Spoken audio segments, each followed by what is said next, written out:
Welcome to Audio Adventure's very first Oops-isode. This operates sort of like how I, the Dungeon Master, gives our players in our regular D&D sessions a recap of what happened in the session. Instead of hearing the full instances of the episode, you will get snippets of audio at times. This comes about when all of our fail-safes for our episodes go awry, and episode 47, unfortunately, was one of them. So, here is a condensed version of what happened for this episode. Last time, with our heroic peeps, they just won a battle against a demonic worm thing. That honestly, as a dungeon master, I was a little terrified and proud of them for doing at the same time. After that, our entire group went back to Soldex Hospitality in Old Astrazalia.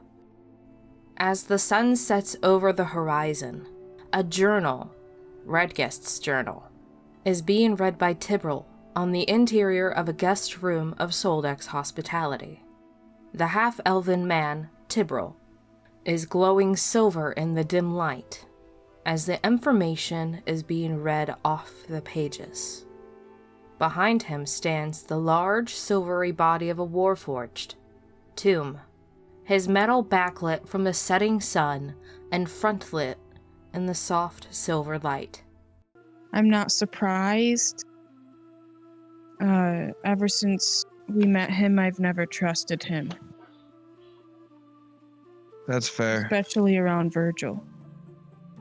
That's fair. I know. He never, at least up till this point, never gave me any vibes that he was planning on betraying us. What do you think we should do? Because he hasn't. Wait, do you think the ring was? So you think the ring was intentional? Before you even finish that sentence, yeah. I nod. And I know he can't finish the mission because the item, or he's also looking for that object that Lord Duvice took. I think that we should be careful what we talk about in front of him. Should we confront him? I think we should tell Tavis, but he has so much detail about all of us. He put down my mom as a potential weakness. The atmosphere is caked with concern and worry. Why is Redguest doing this? What could he have to gain from it? These two flip through more and more pages, just finding the information becoming more and more detailed and worrisome. Why did Redguest come to kill the party?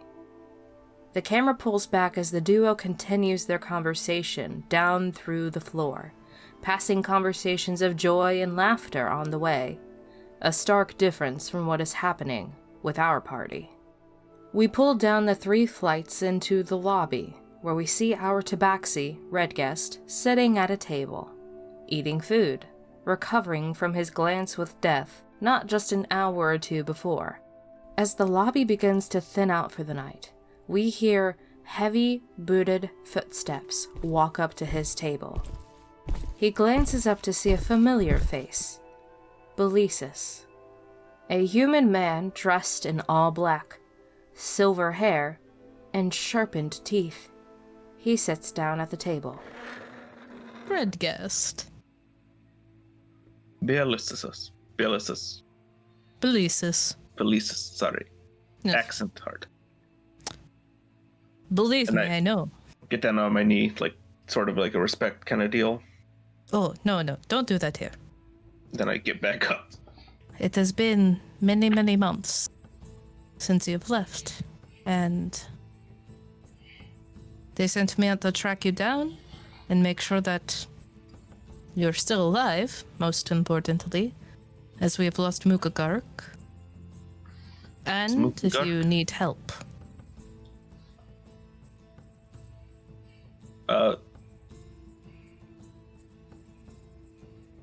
Redguest is going to think for a second. And then think about Nyx and Tibril saving him, and he's going to be like, I appreciate the offer of assistance. I believe I've we'll have this handled very soon. Very well. I hope so. Because in the next couple weeks, we need you to come back. The air hangs with a silent dread as Redguest remembers the party that he was sent to kill, saving him as he almost died. Belises inquires if he feels he's up to completing his mission quickly to come back, that there is another mission ready for him, a much larger mission ahead for their entire faction of blood hunters. A war. Time we take over, shall we? Yes. Sorry, I don't mean to, but I have one more question. You might not be able to answer, but I keep giving these weird dream, almost visions of people calling me Moss.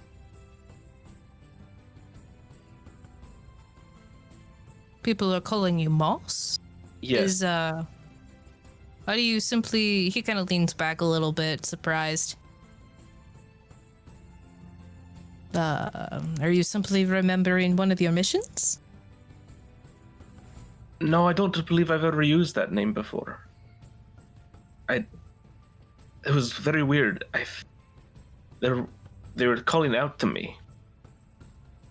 I don't think that really matters right now, Redguest. But whenever you come back and all of the world has been saved, I'm sure that we can figure that out together. After all, the Order is the only family we have. Of course. Very nice. I will be sure to continue to stay here and keep watch. Believe me, I won't be seen. All right. Please be sure to wrap this up soon. You don't want to miss the war. No, of course not. He gets up. Redguest lets the silence hang for a small while as he considers his elder's offer, and shakes his head no. No, I will be able to do as requested. Belises nods. Very well. I will be waiting, unseen. And he leaves. Several moments pass before Redguest begins to breathe again. I should probably write that down to remember it in my journal. He moves his hands into his pockets, reaching for his journal, only to find it missing. A sudden flood of memories rush back to him. He remembers that he had given Tibril his journal earlier for him to write some information in. Panic begins to swirl in Redguest's mind. He sprints from his place in the lobby up all 3 flights of stairs, drawing the attention of his party and many other passerby. Some elven onlookers beginning to whisper, to gossip. The party follows behind Redguest to find out what is wrong. We jump back to Tibril and Tomb, continuing to plan. They freeze as the door handle jingles. Redguest's familiar voice rings through, asking if he may be able to enter. The party following him up the stairs. Tomb attempts to conceal the fact that Tibril is awake. Set the book on the nightstand, because I'm assuming there's a nightstand next to the bed. And get in bed. And pretend you're sleepy. I'm not a good lawyer. Just get in the bed. The one time Tomb is ever exaggerated and irritated with you is right now. No, Emma. I am staring at you right now. Okay, I'm crawling into bed. I am telling you. Just I'm crawling into bed. Okay, Tomb, I'm doing it. Bro, Redguest, you hear frantic one-sided whispering from the other side of the door. No, okay, I'm not good. Okay, this is not a good idea, Tomb. Like, I'm sitting up in bed right now. It's like, this is not a good idea. What are we doing? What is happening? Oh, gosh. Tomb relents and opens the door. The party makes their way inside. I heard running. What's going on?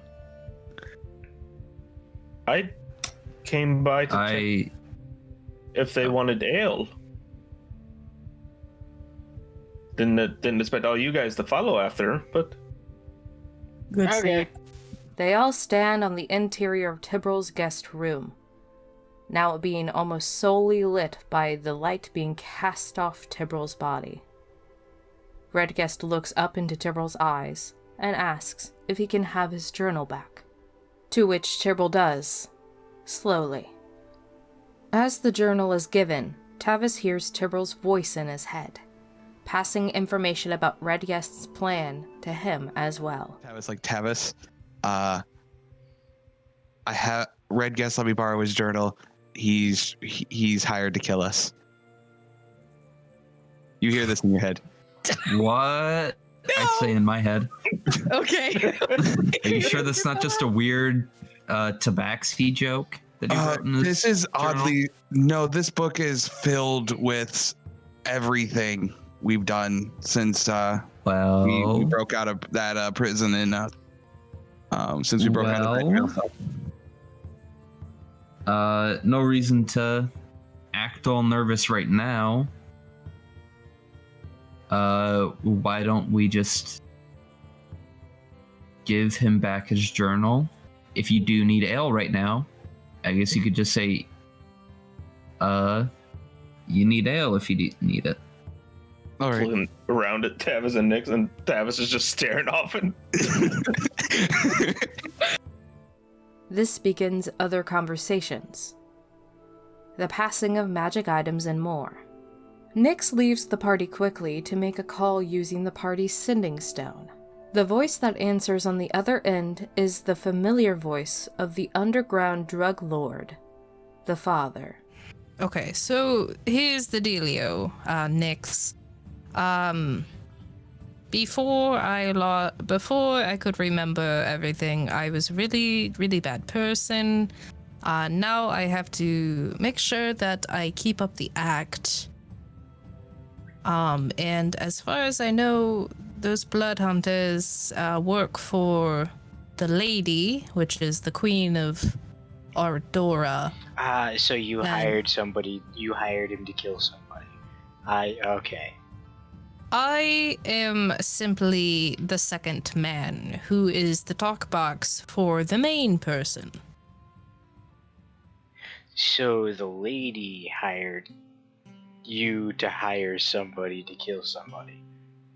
Yes, I joined willingly when I couldn't remember anything, and I genuinely didn't have great intentions other than making the kingdom better. I still want to do that. It's grown quite tiring, this facade, though. So, I would just give you a piece of advice, dear Nix.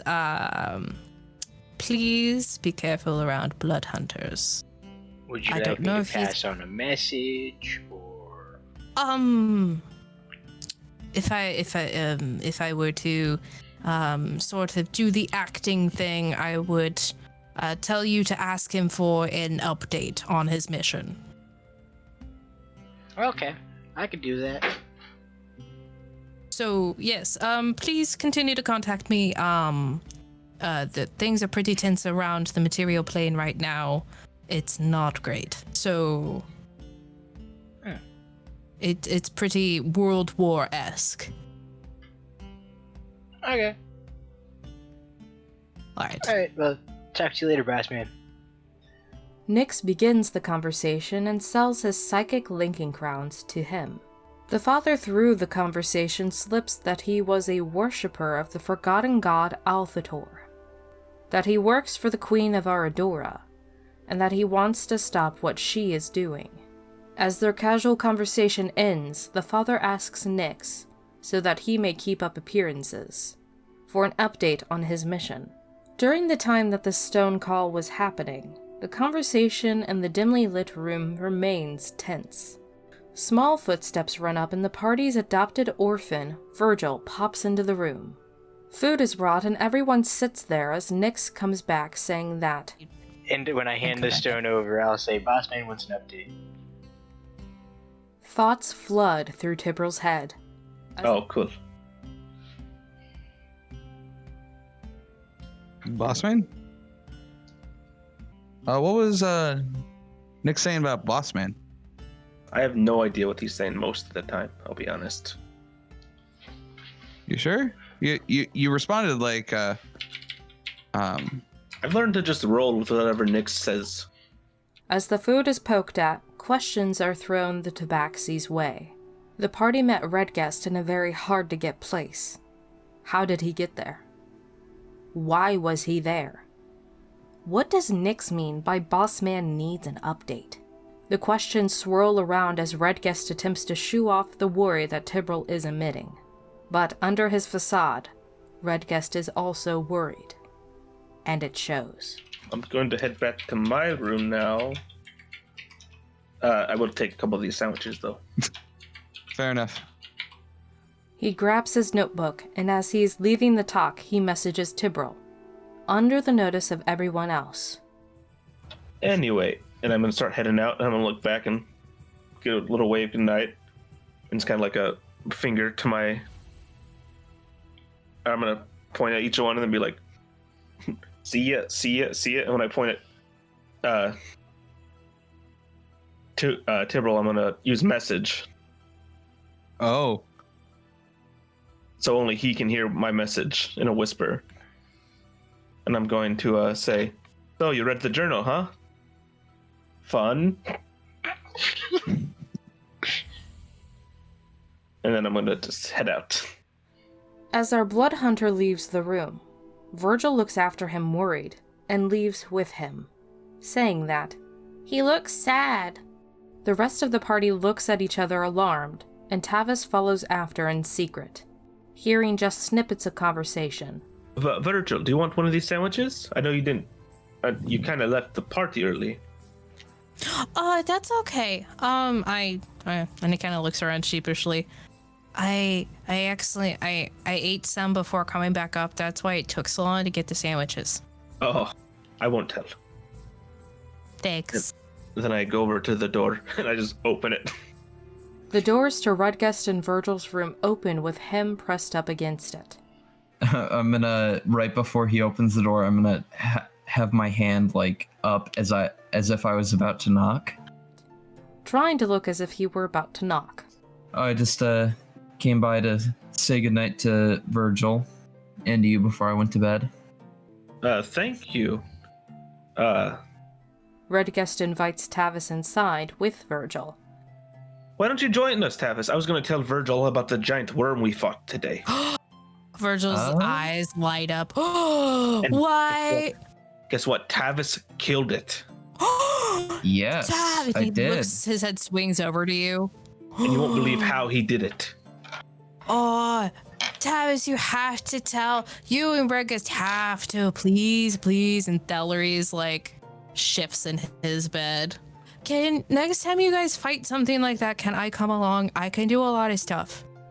And Virgil states that he has learned a new magic, and wonders if Tavis would allow him to use it on him. Like, oh, Tavis, okay, I just learned a new spell. You know what? Maybe we can spend some time and help you train a little before we actually let you fight a little. Okay, but do you wanna know what my new spell can do? Sure. Okay, can you take off your arm? I take off my arm.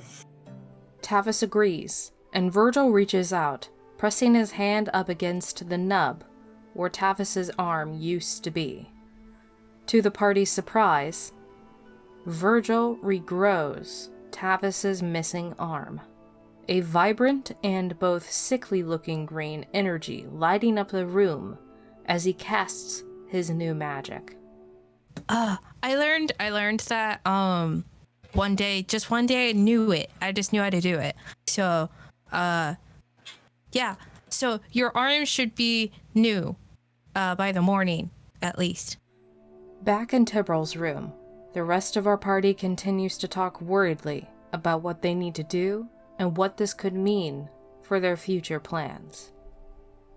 Thank you all so much for listening to our very first Oopsisode. We're so very excited to continue telling you of our adventures. We will be back the following week with yet another Oopsisode, as our audio for the next session just seemed to disappear. But don't worry, after that we will be back with our full session audio. Thanks so much. Please like and share these adventures with your friends. We'd be so grateful for your support as we continue on with this. Stay safe out there, everyone, and wear those seatbelts.